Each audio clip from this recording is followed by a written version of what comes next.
C news मराठीचा एक विशेष कार्यक्रम म्हणजे कोपरगाव शहराचा पाणी प्रश्न अत्यंत बिकट झाला आणि या पाणी प्रश्नावरती राजकारण म्हणता येणार नाही, परंतु राजकारणी लोक आता सर्वसामान्य लोकांना एक हाक दिली की आता पाणी प्रश्न पेटलेला आहे, पाण्यासाठी सर्व एकत्र या आणि हा पाणी प्रश्न गंभीर झालेला आहे, कायमस्वरूपी पाण्याचा प्रश्न मिटावा यासाठी कोपरगाव शहरातल्या अनेक संघटनांनी पाणी प्रश्न मिटावा म्हणून पाठिंबा दिला। किंबहुना काही लोकांनी येणाऱ्या आत्ताच्या सध्याच्या ह्या लोकसभेच्या निवडणुकीवर बहिष्कार टाकण्याचा निर्णय घेतला। तशा पद्धतीचे निवेदन कोपरगाव तहसील कार्यालयातील तहसीलदारांना दिला गेला।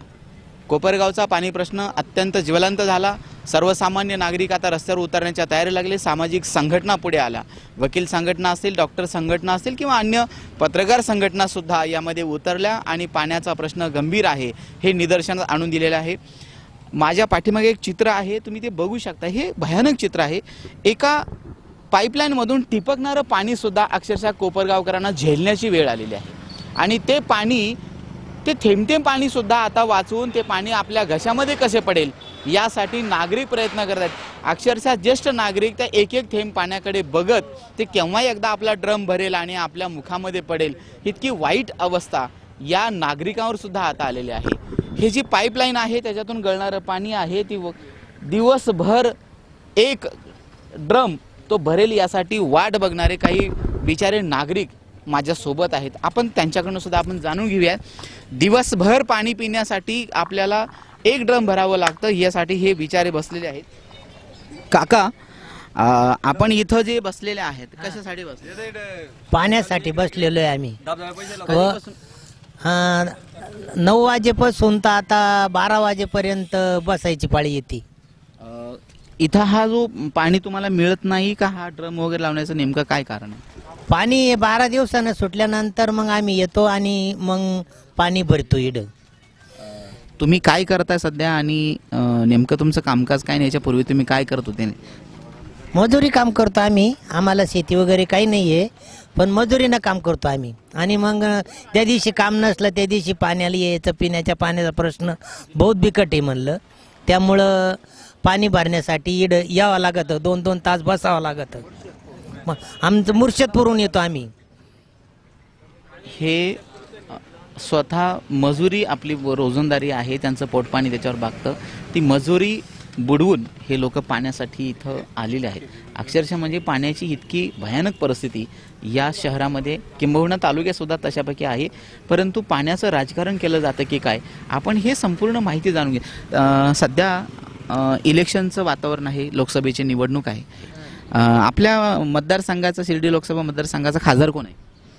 हे काय सांगता येणार नाही मला, कोण आहे कोण नाही, पण ते काय मला माहिती नाही बा, असं मी सांगतो। काय अपेक्षा ह्या म्हणजे निवडणुकीच्या उमेदवाराकडनं काय अपेक्षा तुम्हाला? पाणी प्रश्न लवकर सोडावा बा। हे कोणत्या पक्षाचं सरकार आलं पाहिजे तुम्हाला वाटतं? तर कोणतं सरकार आलं तर तेच करतं, काय करणार आहे? कोणचं काँग्रेस जरी आलं तर तेच करतं, हे जरी आलं तर तेच करणार आहे, फक्त निवडून द्या आम्हाला हेच मानणार आहे। मग तुमचे नेहमीचे जे प्रश्न आहेत, पाण्याचे प्रश्न आहेत, विजेचे, हे मिटतात का तुमचे? मिटतच नाही, काय मुळात चालूच राहतो। काय लाईन गेली, इड वायर जळली, इड आकडा फीज झाला आणि आकडे तर नेहमी चालूच आहे। आकड्याला काय बंधन नाही आणि त्याला काय दरबंधन करीत नाही सरकार। कोपरगाव शहराचा पाणी प्रश्न जसा पेटला आहे तसंच राजकीय नेत्यामध्ये सुद्धा एक वेगळ्या पद्धतीची उत्सुकता बोलण्याची सुरू झाली। काही जणांची खंत व्यक्त करतात, काही जण राजकारण करतात। प्रत्येकांची एक वेगवेगळी एक टप्प्याची भूमिका आहे।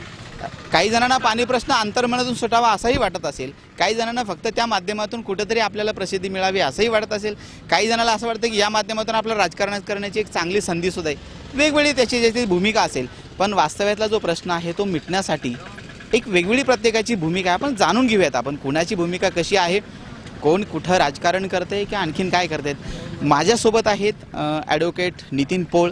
ते नुकतेच आता मी रस्त्यामध्ये आपण एका लक्ष्मीनगरमधल्या एका वॉलची शूटिंग करत असताना मला योगायोगाने भेटले।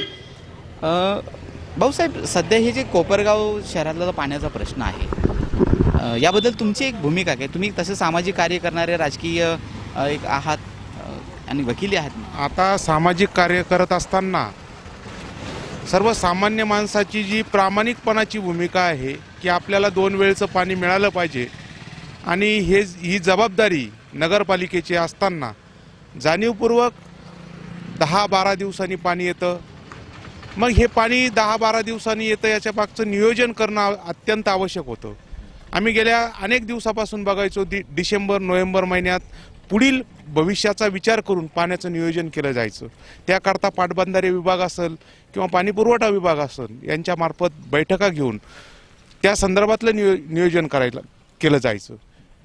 मला कालच मिळालेल्या एका आकडेवारीनुसार 2015 साली कोपरगाव शहराकरता 425 क्युसेस पाणी मिळालं. 2018-19 करता म्हणजे ह्या जानेवारी-फेब्रुवारी करता 450 क्युसेस पाणी मिळालेले. मग जर त्यावेळेसची पाण्याची परिस्थिती आणि आजची पाण्याची परिस्थिती बघितली, जर तुम्हाला त्या तुलनेत पाणी जास्त आलं आणि जर त्या पाण्याचं नियोजन झालं असतं, निश्चितपणे त्यावेळेस ते पाणी देताना 90 दिवसांनी पाणी द्यायचं असं पाणीपुरवठा विभागाने सांगितलं होतं आणि त्या पाण्याकर 20% बाष्पीभवन टाळण्याकरता त्याच्यावर एक तवंग टाकावा का ज्याच्यापासून बाष्पीभवन होणार नाही.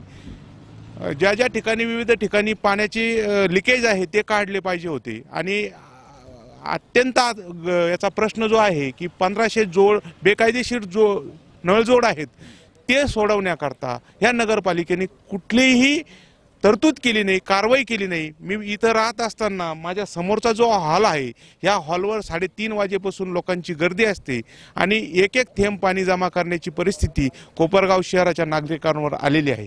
आणि ही अत्यंत दुर्दैवी घटना आहे. एका काळी कोपरगाव तालुका कॅलिफोर्निया म्हणून ओळखला जायचा. इथं 6 साखर कारखाने होते, पण आज त्या साखर कारखान्याचं वाटोळं झालं, शेतकऱ्याचं वाटोळं झालं आणि आज सर्वसामान्य माणसाचा संपूर्ण दिवस पाणी शोधण्याकरता, पाणी मिळवण्याकरता जातो. 12 दिवसानं पाणी येत असताना सामान्य कुटुंब जे 10 बाय 10च्या घरात राहतं त्याला 2000 लिटरची किंवा 1000 लिटरची टाकी ठेवायला जागा नाही. अशा माणसांनी ते पाण्याचा रोज शोध घेणं हे याच्या इतकं दुर्दैव आपलं नाही आणि कोपरगाव तालुक्याच्या जनतेचं नाही. याला खऱ्या अर्थानं जर कोण जबाबदार असेल तर निष्क्रिय कोपरगावचे राजकारणी, मग ते कोपरगावचे आमदार असन, कोपरगावचे नगरसेवक असन, नगराध्यक्ष असन, यांनी ही नियोजन न केल्यामुळं ही दुर्दैवाने वेळ आलेली आहे. काय केलं पाहिजे याच्याकरता आज आपण बघितलं जातं की नगराध्यक्ष असतील किंवा आमदार असतील, कोपरगावच्या 4 नंबर 5 नंबर साठवण तलावाचा प्रश्न असन तो आम्ही सोडू. आज तहान लागल्यावर पाणी शोधण्याची जी परिस्थिती आहे आणि फक्त जनतेला वेड्यात काढण्याकरता 5 नंबरचं तळं होत नाही, त्याचा गाळ काढला जात नाही, 3 नंबर 4 नंबर तळ्याचा आणि निळवंड्याचं पाणी येणार अशा आम्हाला आश्वासनं दिली जाती.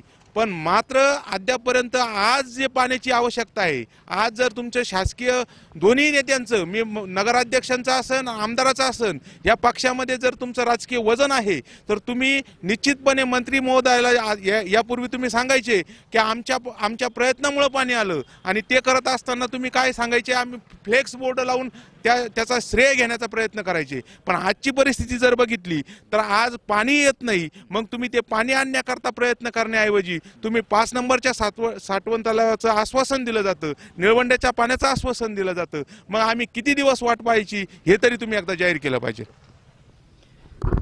ॲडव्होकेट नितीन पोळे यांनी खंत व्यक्त केली. दोन्ही राजकारण्यावरती, सत्ताधीशावरती त्यांनी ताशेरे वाढले.